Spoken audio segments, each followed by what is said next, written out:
کیونکہ یہ جو دکاندار ہے یہ فراڈ کر رہا ہے, یہ مجھے چیزیں دینے پہ بھی راضی ہو گیا ہے, یہ مجھے فری میں ہوم ڈیلیوری بھی کر رہا ہے, یہ قیمت بھی آدھی کر رہا ہے, تو اصل میں یہ جو دکاندار ہے یہ ظالم ہے, یہ چیزیں ہی لوگوں کو سستی بیچتا ہے. تو اگر آپ کے ساتھ ایسا ایک واقعہ ہو تو آپ اس پہ کیا کہیں گے کہ کیا آپ واقعی ایسے کلائنٹ کو اپنی جانب آتے ہوئے دیکھنا چاہتے ہیں؟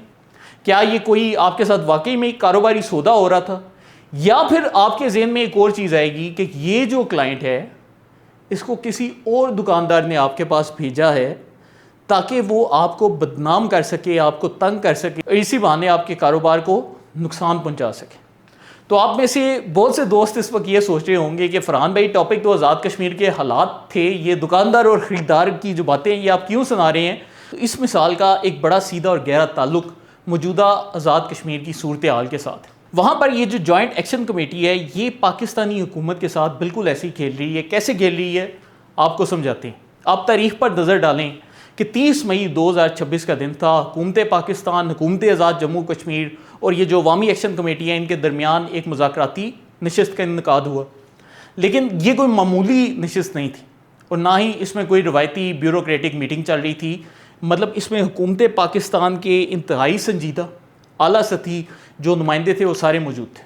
اور اس وفد کی سطح کا اندازہ اس بات سے لگائیں کہ اس میں وفاقی وزیر احسن اقبال, طارق فضل چودھری, رانا ثناء اللہ, قمر الزمان کائرہ, جو سابق وزیر اعظم تھے پاکستان کے, راجہ پرویز اشرف صاحب, کشمیر میں جو مسلم لیگ نون کے نمائندے ہیں شاہ غلام قادر, طارق فاروق, اور یہ جو موجودہ وزیر اعظم آزاد کشمیر ہیں ان کے سمیت یہ چودھری یاسین جن کا تعلق پیپلز پارٹی سے ہے, یہ سارے کے سارے موجود تھے.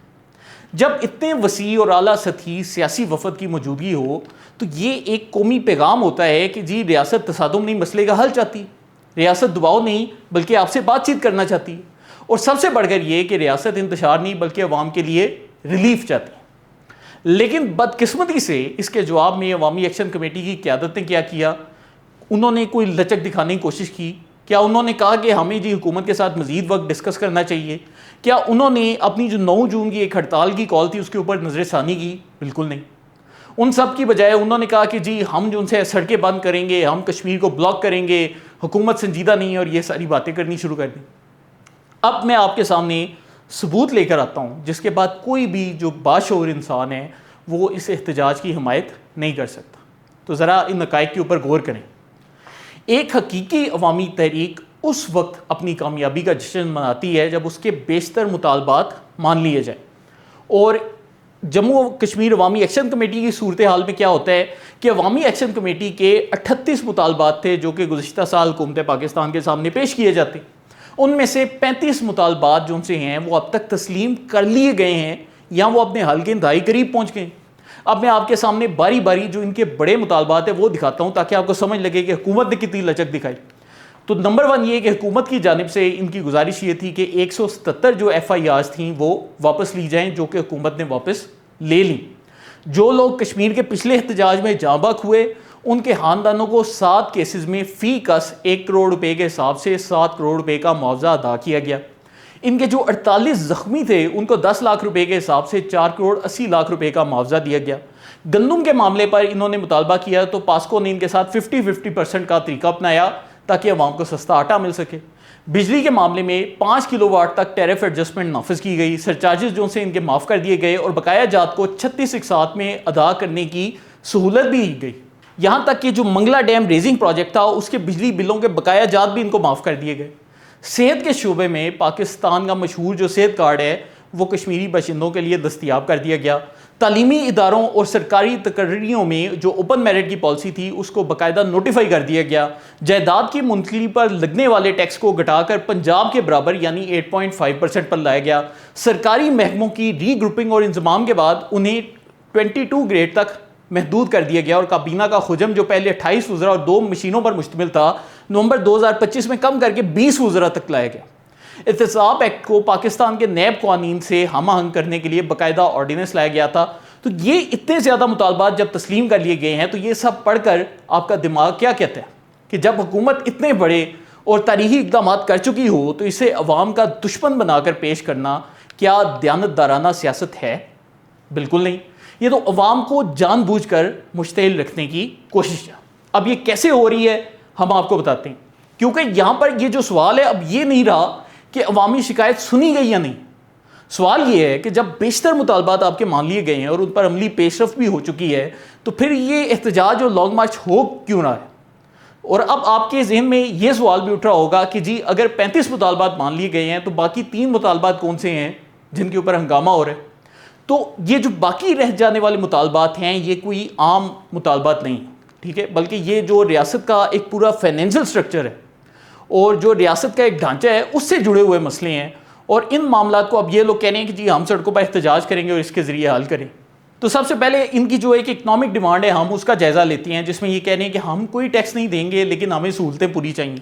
تو ذرا نا ان کو معیشت کے متعلق ہم آپ کو بتاتے ہیں کہ آزاد کشمیر کی معیشت کیسے چل رہی.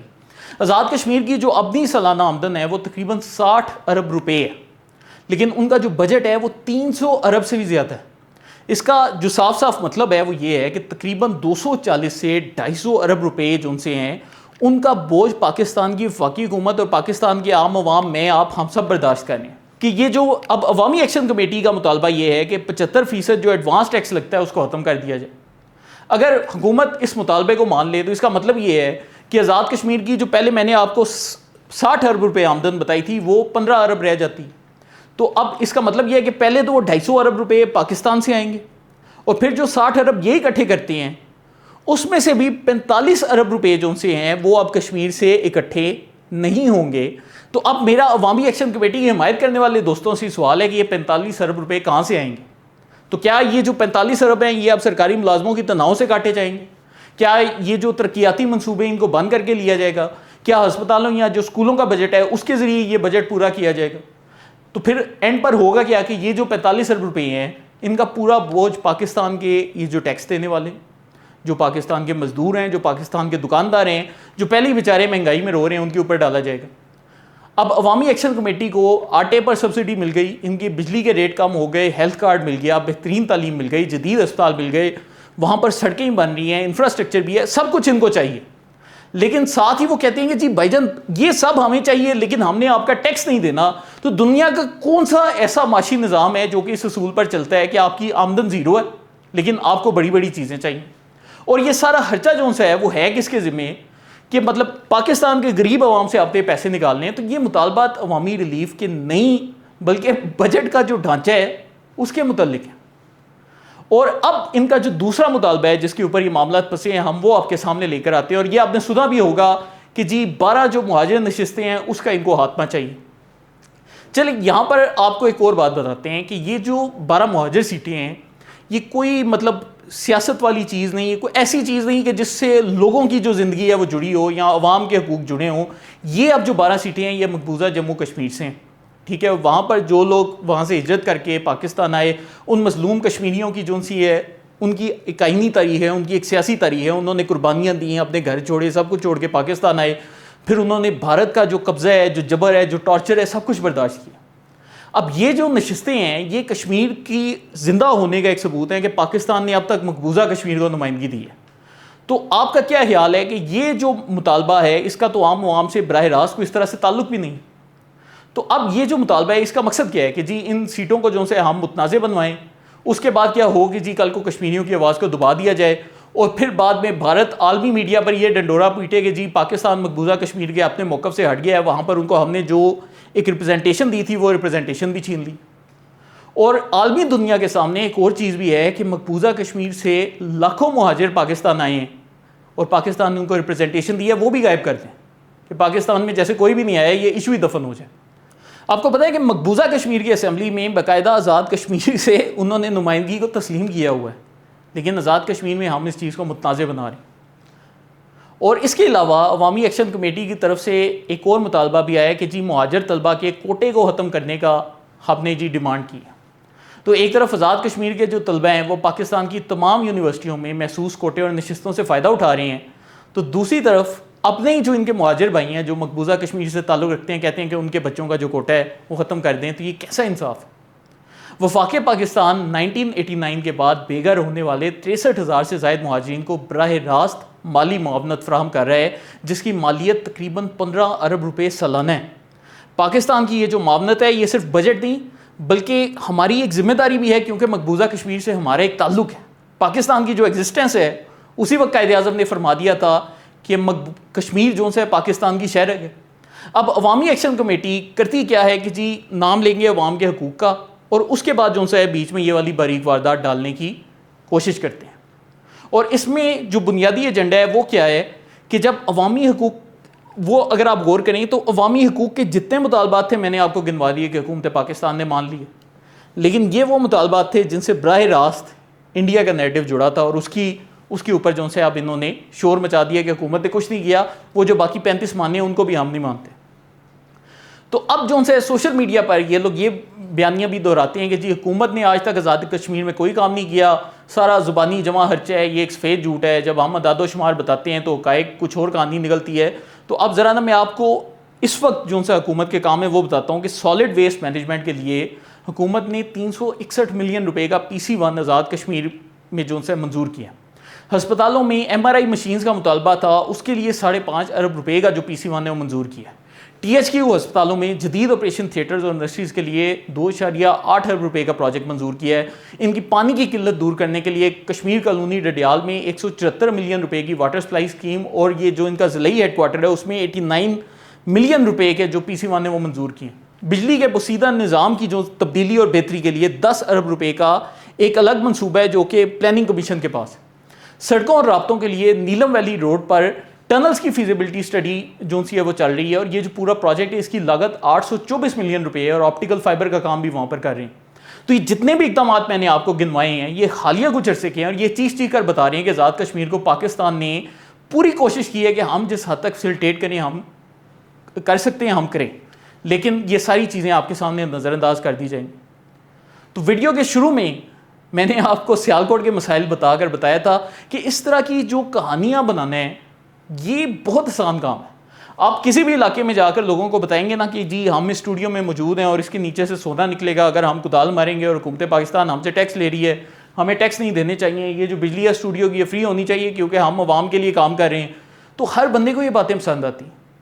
لیکن مسئلہ یہ ہے کہ دنیا میں ہر کام کرانے کا ایک طریقہ ہوتا ہے. جیسے فرض کیا کہ آپ کو ان 12 سیٹوں کے اوپر مسئلہ بھی تھا تو حکومت پاکستان کا ایک بڑا بنیادی مطالبہ ہے جس میں وہ آپ کے سامنے ایک چیز رکھتے ہیں کہ یہ جو فیصلہ ہے یہ کشمیر کی اسمبلی کرے گی. تو عوامی ایکشن کمیٹی کو اگر ایک آئیڈیل دنیا میں یہ سب کچھ چاہیے تھا تو ان کو چاہیے تھا وہ الیکشن میں حصہ لیتے، آزاد کشمیر میں بھاری اکثریت کے ساتھ جیتتے، جیسے ہی جیتتے وہ اسمبلی میں جا کر قانون پاس کرتے کہ ہم جی مہاجروں کی سیٹیں ختم کر رہے ہیں. حالانکہ وہ بھی ایک زیادتی ہے مہاجروں کے ساتھ، لیکن کم از کم ایک آئینی طریقے کو فالو کرتے.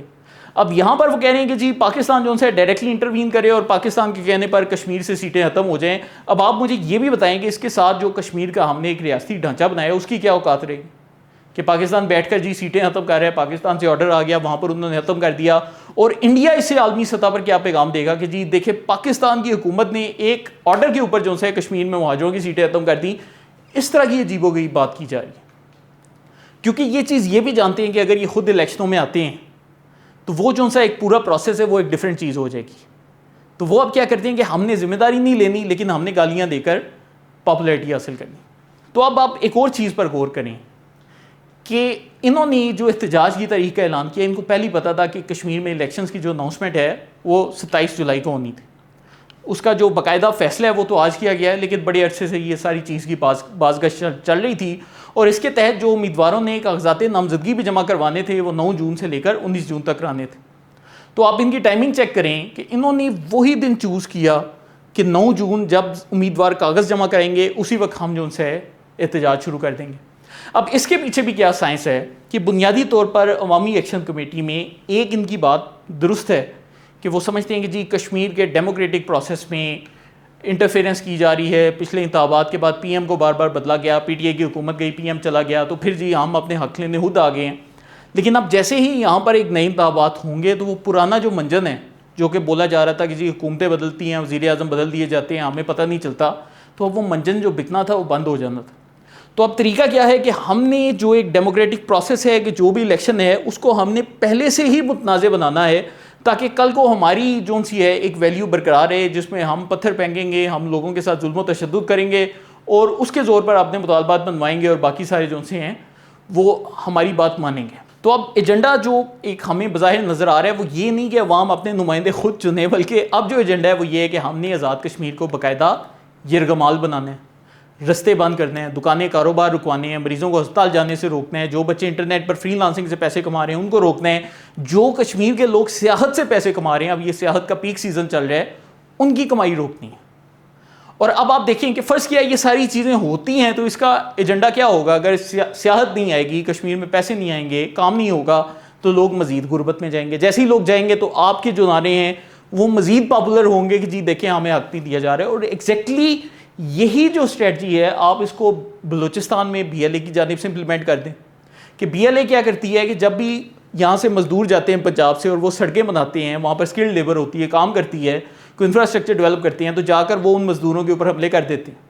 تو پھر کیا ہوتا ہے کہ مزدور سڑکیں نہیں بنا پاتے, جیسی سڑکیں نہیں بنتی تو وہ کہتے ہیں جی دیکھیں بلوچستان کو سڑکیں نہیں دی جا رہی ہیں, ہم تو ہماری زمین سے تو سونا نکلتا ہے تو یہ سونا اٹھا کر لے کر جاتے جا رہے ہیں اور یہاں پر سڑکیں نہیں بن رہی. اور ایگزیکٹلی یہی چیز آپ ریورس کریں, آپ دیکھیں کشمیر پہ اپلائی ہو رہی ہے.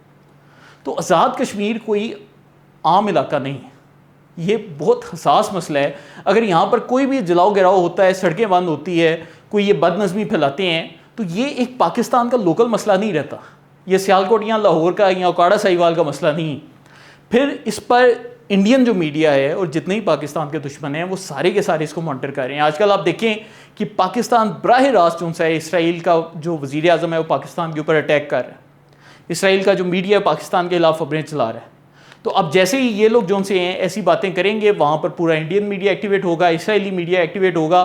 الٹیمیٹلی نقصان کس چیز کا ہوگا کہ چلیں پاکستان کو تو آپ نے گالیاں دے دیں, آپ نے اپنے لوگوں کو بھی پاکستان کو گالیاں دینے پہ لگا دیا, آپ نے حکومت کو بھی گندا کر دیا, لیکن عالمی سطح پر یہ تاثر جائے گا کہ جی پاکستان آزاد کشمیر کے ساتھ ظلم کر رہے ہیں, اور وہاں کے جو لوگ ہیں احتجاج کر رہے ہیں, تو اس سے نقصان کس کا ہو رہا ہے؟ کشمیر کاز کا ہو رہا ہے. کہ لوگ کہہ رہے ہیں اچھا جی وہ دیکھیں نا اگر انڈیا ظلم کرتا ہے تو پاکستان بھی تو ظلم کر رہا ہے نا, تو اب اس میں ڈسٹرب کیا ہو رہا ہے؟ کشمیر کاز ہو رہا ہے. تو یہ جو پورا ان کی باتیں ہیں, جو ان کی حرکتیں ہیں, وہ ان کی نیتوں کا جو سا پردہ ہے وہ فاش ہو رہا ہے. اب دیکھیں اس ویڈیو سے ہمیں پتہ کیا چلتا ہے کہ نمبر ایک یہ کہ ان کے 35 مطالبات مانے گئے, ان کی 177 ایف آئی آرز واپس لی گئی ہیں, کروڑوں روپے کے معاوضے ادا کیے گئے ہیں. اور یہ ساری چیزیں حکومت کے کرنے کے باوجود بھی اگر کوئی گروہ آپ کی دکانیں بند کروائے, سڑکوں پر ٹائر جلائے, ضدیں کرے, تو اس کا مطلب یہ کہ وہ لوگ آپ کے خیرخواہ نہیں. ان کا ایک سیاسی ایجنڈا ہے, وہ چاہتے کیا ہیں کہ ہماری ایک سیاسی حیثیت برقرار رہے, نئے الیکشن ہوں تو وہ بھی متنازع رہیں, تاکہ ہم الیکشنوں کے بعد بھی اپنا فتنہ فساد جو ان سے جاری رکھ سکیں. یہاں پر میں آپ کے سامنے ایک پیشن گوئی بھی کرنے جا رہا ہوں, جو کہ میری دعا ہے کہ کبھی سچ نہ ہو, لیکن پھر بھی ایسی جو تنظیمیں ہم نے مانیٹر کیا ہے, بی ایل اے ہو جائے, پی ٹی ایم ہو جائے, سب کا ایک ہی پیٹرن ہے, ایک ہی نظریہ ہے, ایک ہی بیانیہ ہے. تو اب ہوگا کیا خدا نہ خواستہ کہ یہاں پر اگر جوان شہید ہوتے ہیں اور کشمیر کے جو حالات ہیں وہ خراب ہوتے ہیں, تو ان کی شہادت کی بنا پر یہ لوگ کل کو بولیں گے کہ جی ہم الیکشنوں کا بائیکاٹ کرتے ہیں, ہم ان الیکشنوں کو مانتے ہی نہیں. اور اس طرح کی ڈرامے بازی کرنے کے بعد کیا ہوگا کہ جو الیکشن کے بعد جو بھی حکومت بنے گی یہ کہیں گے ہم اس حکومت کو نہیں مانتے, اور اس طریقے سے ان کا جو ایک سیاسی وجود ہے وہ برقرار رہے گا. تو یہ ان تنظیموں کا پورا مقصد ہے. اور دیکھیں جذباتی نعرے لگانا, جذباتی باتیں کرنے سے آپ کسی بھی علاقے کے لوگوں کو یہ بتا کر کہ جی آپ بہت بڑے ہو, آپ ان کو وقتی طور پر جوش بھی دلا سکتے ہو, لیکن پھر ہوتا کیا ہے کہ الٹیمیٹلی ان کا انجام ویسے ہی ہوتا ہے جیسے ہم نے ہٹلر کا انجام ہوتے دیکھا, جیسے ہم نے اٹلی کا موسولینی کے بعد انجام ہوتے دیکھا, جیسے ہم نے عراق کا صدام حسین کے بعد انجام ہوتے دیکھا. اور ایگزیکٹلی اسی طرز کی سیاست جو سی ہے ماضی میں پی ٹی آئی نے کرنے کی کوشش کی ہے, آپ نے اس کا بھی انجام دیکھا کہ پی ٹی آئی کے ساتھ کیا ہو رہا ہے. تو اس میں نہ وہ تحریک چلانے والوں کا فائدہ ہوتا ہے اور نہ ان لوگوں کا فائدہ ہوتا ہے جو کہ اس کی حمایت کرتے ہیں, اور نہ ان ملکوں کا اور ان علاقوں کا فائدہ ہوتا ہے جو کہ ایسے کام کرتے ہیں. علاقے صرف تب ترقی کرتے ہیں جب وہاں پر اسٹیبلٹی رہے, جب وہاں پر کاروبار آئے, جب وہاں پر امن و امان ہو, جب وہاں پر بزنس چلیں. تو مجھے امید ہے ہمارے جو دوست یہ بات سمجھ سکتے ہیں وہ اس کو دوسروں کو بھی سمجھائیں اور بتائیں کہ کس طریقے سے کشمیر کے حالات کو بہتر کیا جا سکتا ہے. یہ جو روش عوامی ایکشن کمیٹی نے چنی ہے یہ ہرگز درست روش نہیں ہے. بہت شکریہ.